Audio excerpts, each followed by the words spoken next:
मित्रों नमस्कार।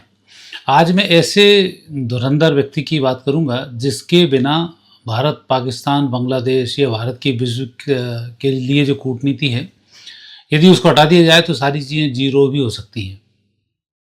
और ऐसे जो व्यक्ति हैं वो आप सभी उनको जानते हैं, वो हैं हमारे अजीत डोभाल जी। अब वो वर्तमान समय में उनको अक्टूबर से शनि की महादशा प्रारंभ होने वाली है।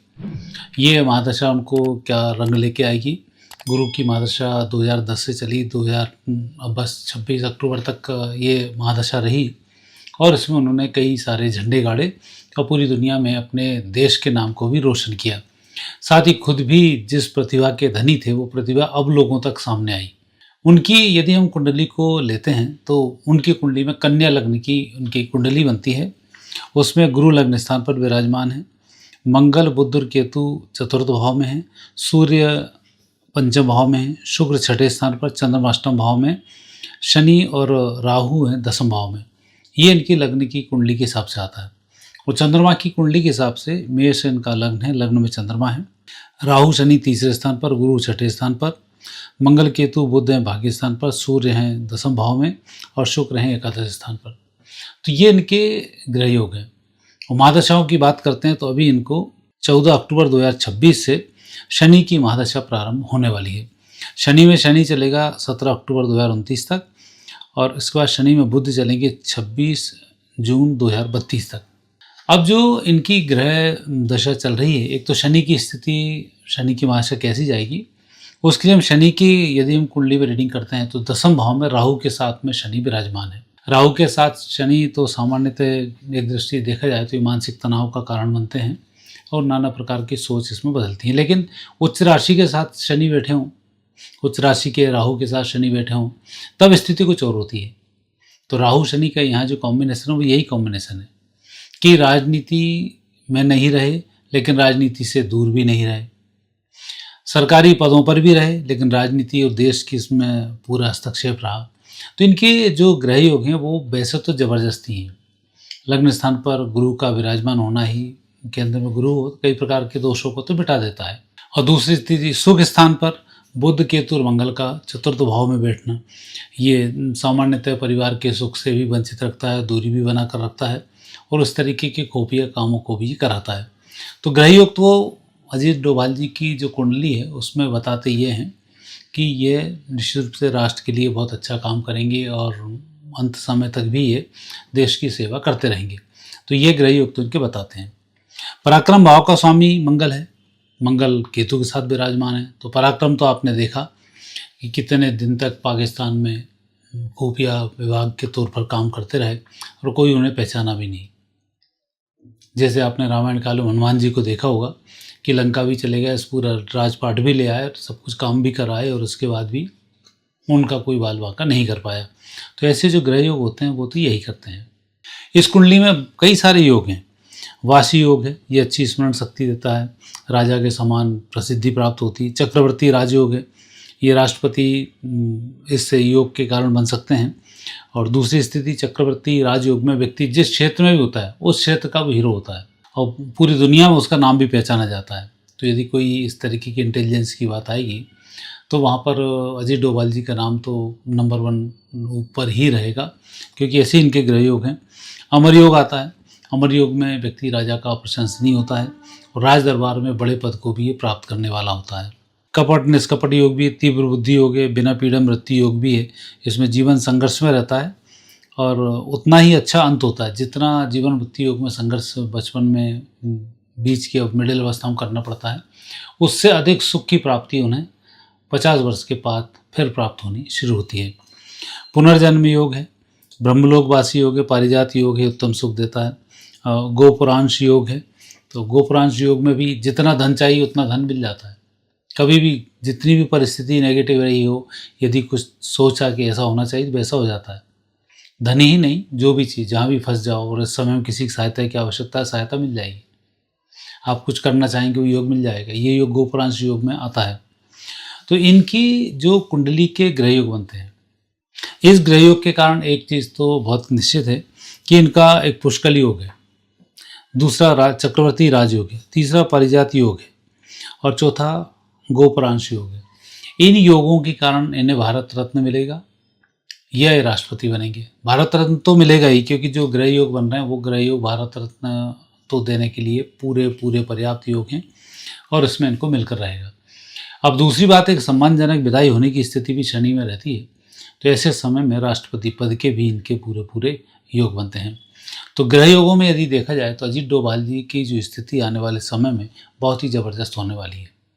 और अक्टूबर के बाद शनि में जैसे ही शनि चलेगा तो एक छद्म योद्धा के रूप में, छद्म गृह मंत्री के रूप में अब अजीत डोभाल जी काम करना शुरू करेंगे। वैसे तो जैसे गुरु की महादशा 2010 से प्रारंभ हुई, 14 अक्टूबर 2010 से अजीत डोभाल जी लगातार गुरु के कारण, गुरु प्रभावशाली भी है और लगातार पूरे भारत में चर्चित होने शुरू हुए। उससे पहले लोग कम जानते थे, लेकिन अब तो अजीत डोभाल जी को कोई, दुनिया में कोई ऐसा व्यक्ति नहीं होगा जो नहीं जानता हो। अब तो उनकी पब्लिसिटी इतनी हो चुकी है। तो 2010 से जो राजयोग चला 2026 तक का, ये राजयोग था उनकी काबिलियत का, उनके द्वारा किए गए कार्यों को सराहने का और उनके द्वारा किए गए कार्यों पर स्टेप लेके भारत को सुरक्षित रखने का। तो यहाँ तो स्थिति यह रही कि उन्हीं के कारण आज हम पाकिस्तान को इतनी तेज़ी के साथ ऑपरेशन सिंदूर कर पाए कि उसने सोचा नहीं होगा कि घंटे भर में इतनी हमारी पिटाई हो जाएगी। चीन, अमेरिका जैसे जो अपने आप को बड़ा 30 मार का देश समझते हैं, वो भी समझ नहीं पाए कि ऐसा क्या होने वाला है, जबकि ये दोनों देश तो भारत पाकिस्तान में उलझाकर भारत की स्थिति को बिगाड़ना चाह रहे थे, लेकिन ऐसा नहीं हुआ। पाकिस्तान में इतना विध्वंस हुआ और जो स्थिति नेगेटिव हुई उसका पूर्ण रूप से यदि कोई व्यक्ति हकदार है तो वो अजीत डोभाल जी हैं। उन्हीं की नीति पर चलकर ये सारे काम हुए और उस पर विजय की प्राप्ति हुई। भाई ठीक है, हमारी सेना का भी पूरा पूरा योगदान रहता है, वो एक उसी के पार्ट हैं कि जैसा कैप्टन होगा वैसे ही फिर अंदर चलाने वाले होते हैं। तो एक तो ये योग बनते हैं। बांग्लादेश पर भी जिस तरह से हमने विजयश्री ऐसी हासिल की हुई है कि उसको आज हम उतना सिर नहीं चढ़ा पाए जितना कि डीप स्टेट वालों ने सोचा था कि बांग्लादेश के माध्यम से इस देश को हम नुकसान पहुंचा देंगे। बांग्लादेशियों ने जो हालत हमारे बंगाल में की थी, वो बंगाल के चुनाव जीतने का भी एक बहुत बड़ा पहलू अजीत डोभाल जी के पास से ही होकर निकलता है। हम विजयश्री को प्राप्त हुए, अमित शाह जी राजनीतिक दृष्टि से रहे, मोदी जी राजनीतिक दृष्टि से रहे, लेकिन छद्म जो कार्य किया गया वो अजीत डोभाल जी के द्वारा ही इसमें किया गया। ये भी इसमें पूरे योग बनते हैं, क्योंकि अब गुरु की महादशा अंत में चली राहु की अंतरदशा। तो इस राहु की जो अंतरदशा चली, इसने बंगाल के चुनाव को जीत में परिवर्तित कराया और अजीत डोभाल जी के ऊपर सेहरा इसका निश्चित रूप से अप्रत्यक्ष रूप से तो बना हुआ है।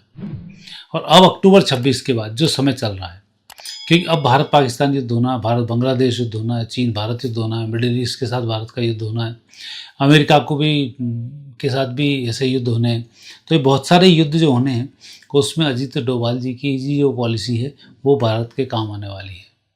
और ये जो पॉलिसी होगी यही उन्हें भारत रत्न और राष्ट्रपति पद तक पहुँचाएगी भी, क्योंकि अभी तक तो उनके जो कार्यकाल थे, शासन के तौर पर उन्होंने काम की, अभी शासन को सलाह देने के उन्होंने काम की, अभी किस प्रकार से कहाँ कहाँ स्थिति, इन सब की उन्होंने आगे चर्चा की और राष्ट्र को आगे बढ़ाया। लेकिन अब मूल है कि जब युद्ध होगा तब स्थिति क्या होगी। जैसे कि हम इजराइल की मोसाद को मानते हैं, वैसे ही उस मोसाद में इतने सारे लोग हैं, लेकिन हमारे यहाँ तो एक ही मोसाद है, वो है अजीत डोभाल जी। उन्हीं ने इतना बड़ा काम कर दिया कि बाकी लोग कुछ कर ही नहीं पाए, जबकि विरोधी पार्टी भी रही इस देश में, पाकिस्तान, बांग्लादेशी और आतंकियों के पक्ष की पार्टियों ने भी भारत में शासन किया। उसके बावजूद भी अजीत डोभाल जी ने अपने आप कितना संभाल कर रखा, क्योंकि हमारे पूर्ववर्ती प्रधानमंत्री गुजराल जी का,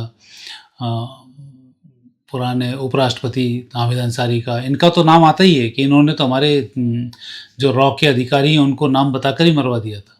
तो ये तो आक्षेप इनके ऊपर लग ही रहे हैं। और ऐसे समय में अजीत डोभाल जी बचकर आ गए, बहुत बड़ी बात थी। तो उसमें इनका जो मृत्युपरांत सुख का जो योग है, ब्रह्मलोकवासी योग, वो कारण रहा कि इनके लपेटे में ये नहीं आ पाए। और फिर स्थिति शुक्र की छठे स्थान पर, छठे स्थान का स्वामी शनि वो 10वें भाव में। तो ये जो सब संकेत हैं, इन विपरीत परिस्थितियों में भी व्यक्ति लड़कर जीत जाए, वो स्थिति इसमें बन रही है। तो अजीत डोभाल जी के जो अब ग्रह योग हैं, आने वाले समय में इस देश को सशक्त बनाने में, भारत को एक हिंदू राष्ट्र बनाने में, यही यूँ कि भारत को सनातनी राष्ट्र बनाने में और पूरी दुनिया में सनातन को फैलाने में उन सब में अजीत डोभाल जी की महत्वपूर्ण भूमिका रहने वाली है। और उनके जो ग्रह योग हैं वो यही बता रहे हैं कि कुछ लोग काम करते हैं बाहर से, कुछ लोग काम करते हैं भीतर से।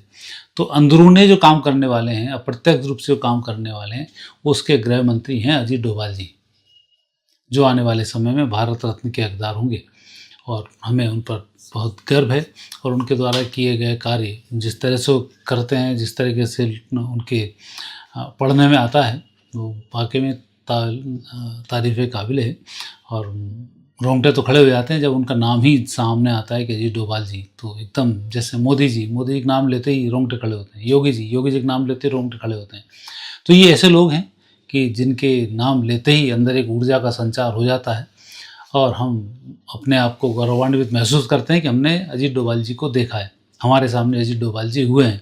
तो ऐसे गृह योग के जो योद्धा हैं वो हैं अजीत डोभाल जी, और आने वाले समय में इस देश की और बहुत अच्छे से सेवा करके इस देश को पूरी दुनिया का लीडर भी बनवाने में वो सफल होंगे। और ऐसे लोग जब हमारे साथ रहते हैं तो विजय श्री सुनिश्चित रहती है। तो मित्रों, आज इतना ही अजीत डोभाल जी की कुंडली का हमने आपसे अध्ययन किया। आगे फिर नए विषय के साथ आपसे भेंट होगी। आज्ञा दीजिए। नमस्कार।